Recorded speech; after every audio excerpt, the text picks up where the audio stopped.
дарынды балаларға арналған номер 3 гимназияның 6 А сыныбының оқушылары ауданда тәмірберген және Мусинов Мансур.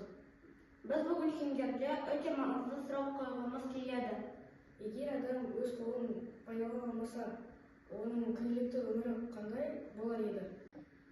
Қарапайым істер зат ұстау, есік ашу, жазу кейде үлкен қиындықтарға айналар еді. Өкінішке қарай, біздің арамызда осындай адамдар бар. Қазіргі заманда протездар бар, бірақ протездар өте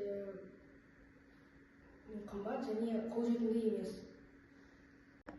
Осыны ойлана келе, 6 сынып оқушылары STEM қол жобасын жасауды шештік.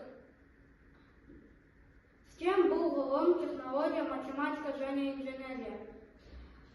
Бұл жоба бізге қол макетін жасау емес, және ойлап табуды үйретті. Біз болашақта осындай құрылғылар арқылы әлемді жеңілдетуге тырысамыз. STEM қол бұл жаңа макет емес. Бұл біздің алғашқы қадамымыз. Міне біздің жоспарымыз. Болашақта біз STEM технологиясын тағы да жасағымыз келеді. Егер сен ойлай алсаң, сен жасай аласың. Ал егер сен жасай алсаң, сен әлемді өзгерте аласың. Назар орныңызға рахмет.